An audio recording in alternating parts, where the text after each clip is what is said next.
Это новости ревью, и мы продолжаем. В южной столице грандиозное событие. Стартовал Алматы Фильм Фестивал. Началось все с ковровой дорожки, по которой прошлись наши кинозвезды и почетные гости. Их шествие продолжалось около 2 часов.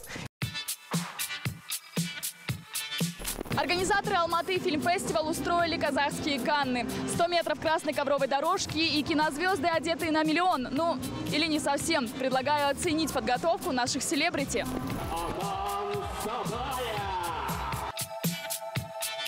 Нам не разрешили топтать красную дорожку, поэтому я разговариваю с вами так. Прекрасно выглядите.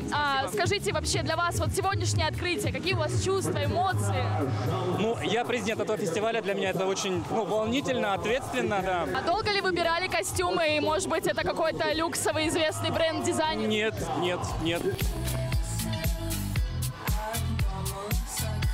С родителями пройтись, мне кажется, это гордость большая, потому что я никогда с ними не ходила, но по таким дорожкам, и это захватывает дух.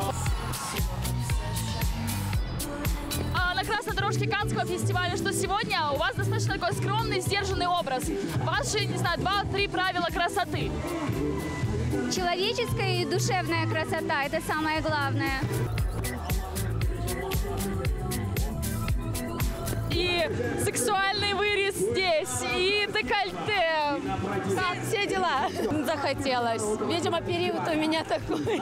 Постоянно идут съемки. Ты бесконечно ходишь в растянутых спортивных костюмах. И хочется, чтобы уже было вот так. Как готовились и почему именно этот наряд?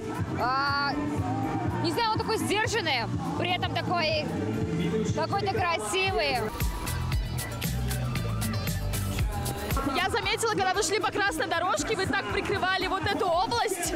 Вам есть что скрывать? Нет, может, я не буду комментировать.